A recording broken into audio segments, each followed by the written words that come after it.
Max was a golden dog with fur the color of autumn leaves and eyes that held all the kindness in the world.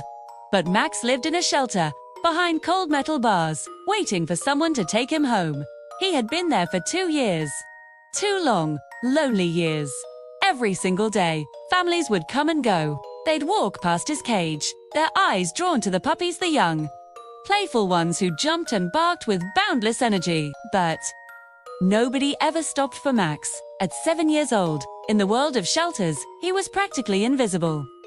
The volunteers all loved him, of course. They called him the gentleman because he never made a fuss. He never barked, never complained, never caused any trouble.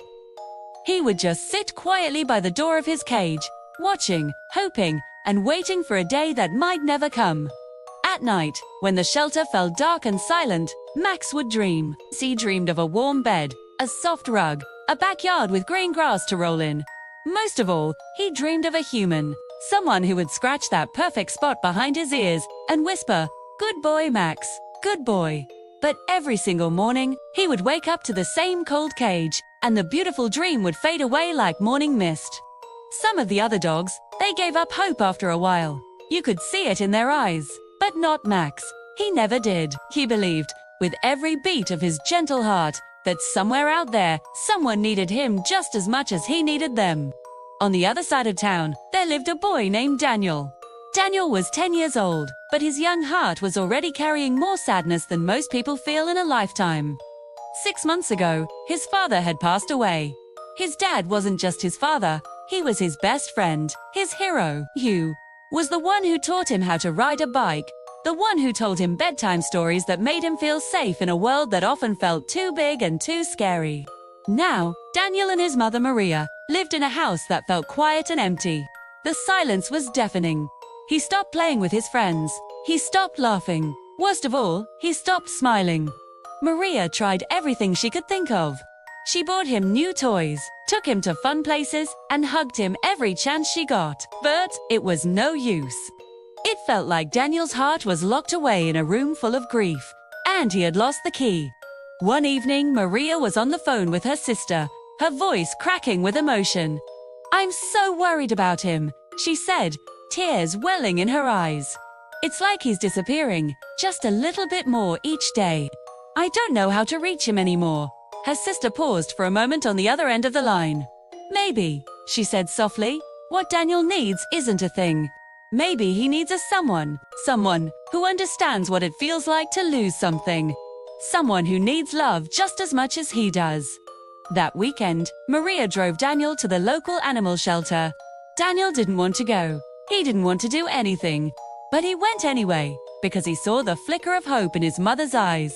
And even through his own cloud of sadness, he couldn't bear to disappoint her. The shelter was a chaotic symphony of sounds. Dogs were barking from every direction, puppies tumbled over each other in playful piles, and cats meowed from their separate rooms. Daniel walked slowly through the aisles, a wall of numbness around him. He felt nothing. And then he saw Max. Max wasn't barking, he wasn't jumping or whining. He was just sitting there, looking straight at Daniel with those deep, kind eyes. Eyes that seemed to say, "I see you. I've been sad too." Daniel stopped in his tracks. He slowly knelt down in front of Max's cage. For a long, silent moment, they just looked at each other. The boy who had lost his father and the dog who had lost his home. A quiet understanding passed between them. "This one," Daniel whispered, his voice barely audible. It was the first time he had shown any real interest in anything in months. Maria's heart did a little leap. "Are you sure, sweetheart?" she asked gently. Dano nodded, his eyes never leaving Max's. "He needs me, Mum," he said. "And I think I need him too." The first few weeks were a delicate dance. Max was terrified of his new home. The world outside the shelter was big and loud. He would hide under the bed for hours, trembling at the sound of a passing car or a closing door. He was so unsure if this new life was real, or if he was just going to be taken back to the shelter tomorrow. But Daniel understood. He didn't try to pull Max out. He didn't force him to play. She just got down on the floor, lying on his stomach next to the bed, and talked to him in a soft whisper.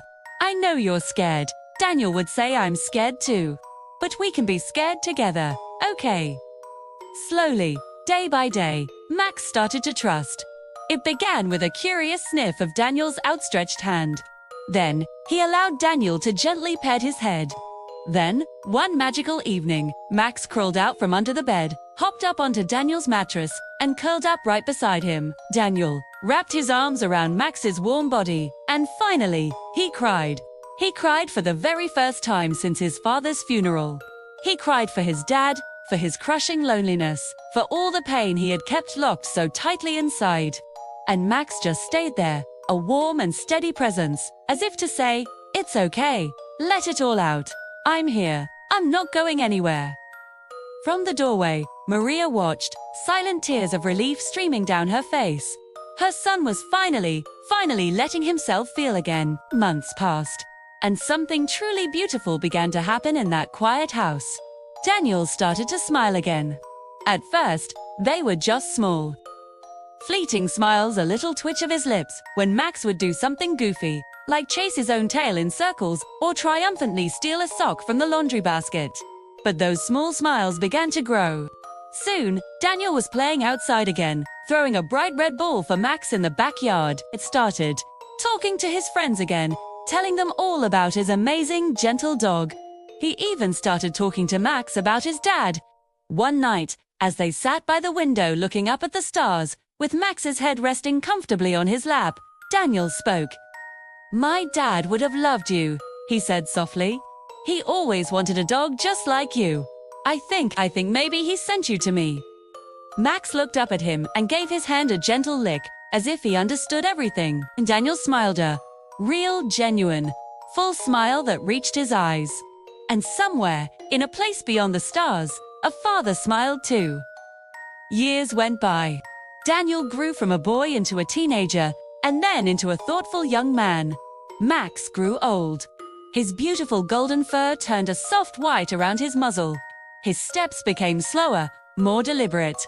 But the love between them never faded. It only deepened. On Max's last day, Daniel held him in his arms, just as Max had held him through his darkest nights all those years ago. "Thank you," Daniel whispered, hot tears falling onto Max's soft fur. "Thank you for saving me. Thank you for teaching me that it's okay to be sad, and that it's okay to be happy again. Thank you for being my best friend." Max looked at him one last time, his tail giving one final, gentle wag. And then, he was gone. But Daniel knew, deep in his heart, that Max wasn't really gone. He was with Dad now, running through endless sunny fields, happy and free, waiting for the day they would all be together again. Sometimes, the ones who need rescuing the most end up being the ones who rescue us. Love has a funny way of finding us exactly when we need it, healing wounds we thought would never close. Thank you so much for watching. If this story touched your heart, please consider liking this video and subscribing for more. We'll see you next time.